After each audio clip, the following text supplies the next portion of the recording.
Oh, what an error. We're watching The Apprentice, Season 18, Episode 2. Make sure you've got yourself a drink. It is boiling, so I'm having a water. I've been assured now this series is completely mental. So strap in. You have some funny moments thrown right in your face. I don't have any funny jokes, so tell your funniest joke in the comments. All right then, funny boy. Make me laugh without undressing. Hit that like button, subscribe if you're new, and let's watch The Apprentice. Probably put these on. I still don't understand how last week the girls didn't lose. I know they didn't because the boys were worse, but this should have been an example where both of the teams lost and one gets fired from each. Chaos in the kitchen. You've been using crumble instead of breadcrumbs. I don't know who from the girls, to be honest. They were all dreadful. All of them should have gone. That's how they should do it. They should get rid of everyone useless in the first week and then just, well, the TV show's over. 4 a.m. Hello? Yeah, we got it. Fuck off, please. I need to find a new meme. So suggest in the comments another phone-related meme. One of the biggest trends in the food and drink industry right now is the rising popularity of mini cheesecakes. I don't remember this. I was going to say episode, but I don't remember that either. But we established that last time that zero recollection at all. I don't remember there being a rising popularity of cheesecakes. Did I miss this? Was there a moment in British history where, well, apparently in 2023, where cheesecakes were taking off? Have I missed something? Is there like some cultural zeitgeist that I wasn't party to? When did this happen? And on the losing team... What the fuck was that? One thing about savoury I like, though, is the whole trend about 40% of people consuming less sugars. Who's going to buy that? Who's going to buy a savoury cheesecake? Well, according to Trey's figures, and I'm going to say let's trust Trey's figures, not because he's trustworthy, but because he wouldn't lie. We established that last episode, he wouldn't lie. Wait, sorry, guys, shush, just tell the truth. So he must be telling the truth, and therefore 40% of people want less sugars. That's the market, the 40% of people who want less sugar. Pretty obvious from my perspective. To make it a bit edgy, I don't know, mango mojito vibe. So oats, bit of mango, mash that up, a bit of that up, a little bit of mint. Oh my god, that's actually really nice. I quite like that as an idea. I think I quite like it. It's got some juice to it. If you'll pardon the pun. Clear and bright, no chance of showers, if you'll pardon the pun. I think there's a certain element of... It's a bit boring. I do think the girl's about to win the second task in a row because as much as a tasty, chocolatey cheesecake is lovely, am I going to buy a mini one out on the street in London? No. If I'm buying one out on the street in London, I want something that's a bit out there, a bit different. And this does sound quite nice, to be fair to the girls. I'm happy with chocolate. Everyone else happy with chocolate? Guys, everyone in favour of chocolate? Yeah. Top drinks brand, Innocent. I honestly think go with the indulge rather than being innocent. Did they know the client was innocent before they chose the cheesecake? Did they know? Because if they knew that Innocent were the cheesecake purchaser, their corporate client, you would definitely choose the fruity, savoury option because, well, why wouldn't you? That's literally the whole shtick. It'd be funny if the girls have ended up with like, oh, and your corporate client's Cadbury's? Oh, no chocolate in there? Pretty rubbish. That won't happen, obviously, because of the producers. But did they know? If they didn't know, this feels like a stitch-up. And if they did know, then none of these guys deserve to win at all. Across town, London Dungeon. The brand is scary fun. Something fun. Something fun. Yeah. Right, so the girls get the London Dungeon, who are pretty inspecific about what kind of thing they might like from a cheesecake, apart from it looking scary. The boys get a famous fruit juice smoothie company, Innocent, who obviously will pretty much exclusively want something fruity and healthy and yeah, a little bit sweet, but ultimately sweet from fruit.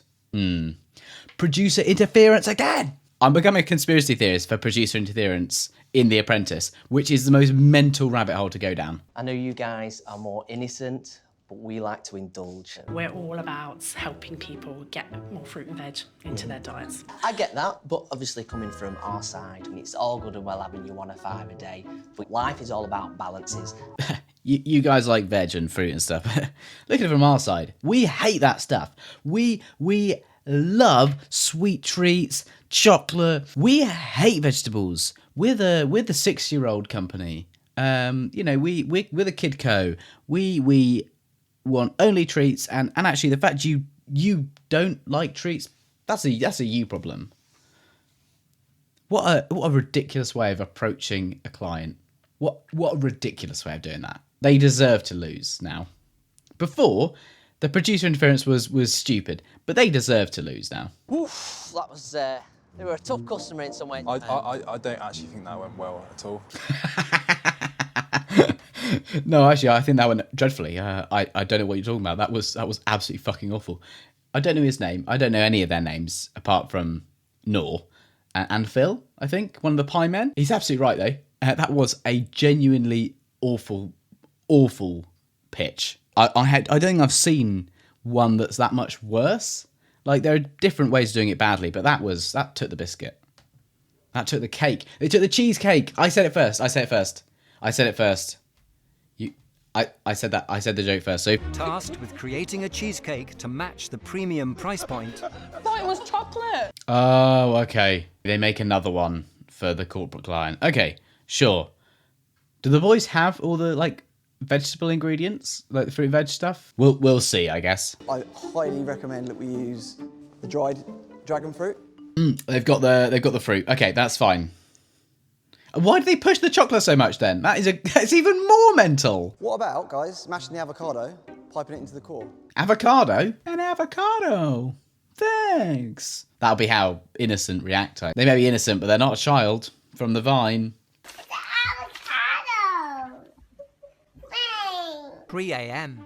Come on, guys, let's get up. Up. Why would you start the day at 3 a.m? Oh, because you need to cook. No, still, you don't get that early. That's no, I'm not doing it.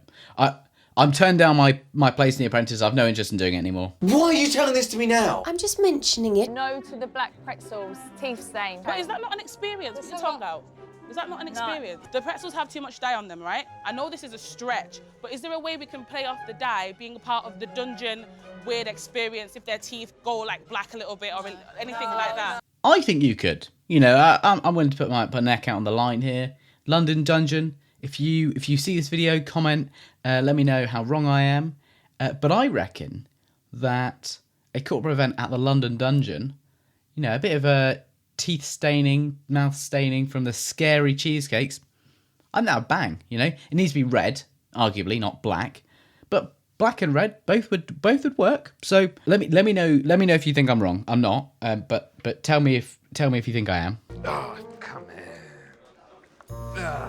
Oh, yeah. Yeah. Trey, don't make those noises, please. Please. Stop saying odd shit. Trying to prioritise cheesecakes for the public. At the moment, we have enough biscuit done for 204. Okay, has anybody got a spare pair of hands? This is going to take a lot of time. They don't need to make 225 for their public order, right? They could just not have that many to sell. That's fine.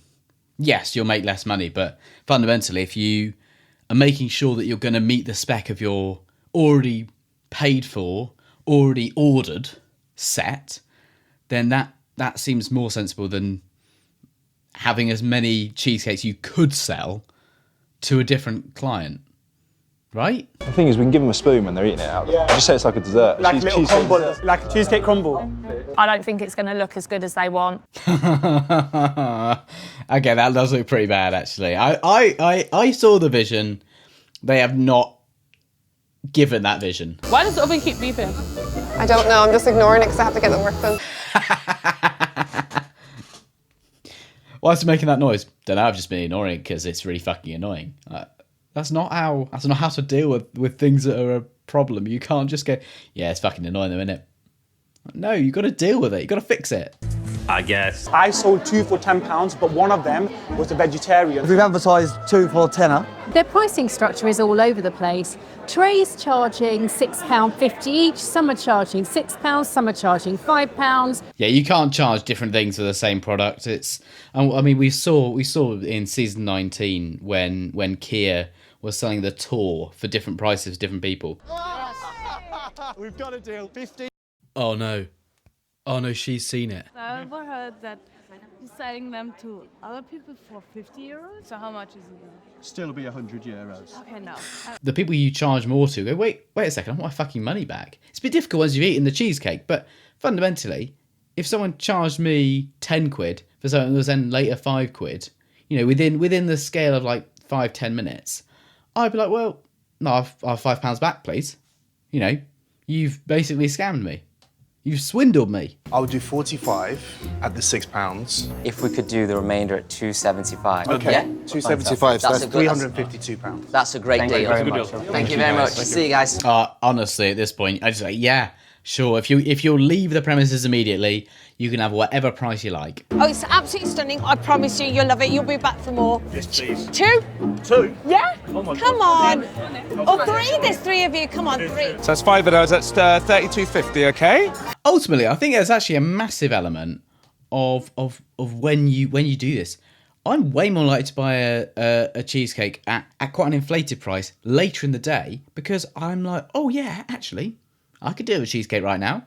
I've had my dinner. I could have a cheesecake. I'll pay through the nose for it. Yeah. Whereas, you know, earlier in the day, if you catch me at 2 p.m, there's no way I'm giving you 7 quid for a shitty cheesecake. A shitty, tiny cheesecake. All right, I'd say let's raise it for 15, see what kind of vibe we're getting. Usually when we come to the end of the day, we have started from a high price and we're thinking about lowering the price. How are we hiring the price? This is mental that they've gone up in price. How have they done that? I actually think the boys could somehow win this. I'm joking. The girls surely win this. No, the boys have lost because of the corporate client. I think on the sales front they've probably made more money, but on the corporate client they're fucked. Paul was very set on the chocolate theme. I'll fully take on board. That was a mistake on my part, but it's like trying to persuade the Vatican to install a condom machine. That's so funny and so relevant right now because obviously we've got the papal conclave. Is it the papal? Jesus. Well done on the relevancy, Alan. It's not a very funny joke, but, you know, we'll let that slide for relevancy. We weren't surprised. We knew that when we were going in there. It looks like rabbit droppings on there. What, has he seen rabbit droppings before? Because they don't look nice, but that isn't what a rabbit dropping looks like. You know, here's a rabbit dropping. And they don't look similar at all. I heard it was, you were quite good in the negotiation. Thank you. And from what I could understand, we should have asked you to negotiate Brexit. Very witty, a Brexit joke. In 2023. Being replayed in 2025. This thing looks like a Venus flytrap to me. It's terrible. I think it looks quite nice. You know, I wouldn't pay 15 quid for it or whatever, but it does look quite good. I wouldn't pay 11 quid for it either, but that's, you know, that's neither here nor there. I think it looks better than you know, they're framing it as. Total sales across corporate, market and trade were £908, which gives them a profit of £485.85. So the boys did much better than last week. £60 for 2 days' work in profit each. You know, it's not good money, but it's nearly not dreadful. £1,143, giving them a total profit of £734.58. Well done, ladies. And the girls, £81.50 profit per person, and there were more of them doing the same amount of work. So yeah, the girls can actually afford to have a really nice evening actually with the money. That's how they should do the prizes. Is how much you made in profit, your team, that's how much is spent on your treat. So, you know, if you make £1,000 profit, great, you're going to have a really nice, kind of a nice day out maybe. If you make, you know, £5.50, okay, great, here's a packet of hobnobs to share between all of you, and you can each have a glass of water. And you can keep the electricity on for tonight. Honestly, I think that has legs. So Fremantle producers who are watching this, because I know you are, that's my idea. You can have it for free, actually. I'll give you it. Give you it for free. And I was right again. Again, the girls just dominated. It's not even close. I think on our side, Asif should be fired because he contributed the least. As if? He contributed loads. Client wanted a filled cheesecake. They go together like Colleen Rooney and Rebecca Vardy. Another relevant joke. Unfortunately, this one has not stood the test of time because Rebecca Vardy and Colleen Rooney are no longer relevant, to be completely honest. I don't think I remember the last time I read about that case. This one didn't stand up to the test of time, Alan. Come on, your relevant jokes. Maybe go down the funny route, potentially, rather than relying on the relevancy to make them chortle-worthy. This was described as something made by a primary school child, by the corporates, and that was very impressive. Well, that's disgracing primary school children, actually. That was quite funny. Have you got a head injury? Anyway, you lot go back to the house. Go. You're all bloody losers. Off you go. Get out of my boardroom. Which for some reason, some people didn't know wasn't in the Gherkin. It's just in a warehouse in North London. Unsurprising, because getting cameras into an actual boardroom will be a pain in the arse. So yeah, just build a set. Easy win. I'm surprised more people didn't know that. So if you didn't know that, and I've just told you something new, make sure you hit that like button, smash the subscribe button, and leave a comment about how smart, witty, and handsome I am. Listen, Phil's got a background in pies. He should have all the experience for this. These aren't pies. These are cheesecakes. They're different things. Ultimately, it's embarrassing for both anyone involved in making food. This has been an embarrassing loss. Who's to be fired, Asif? These two, double firing, absolutely. Who should be fired? I believe Asif. Phil, who should be fired? Paul B. Amazing. They've all said different people.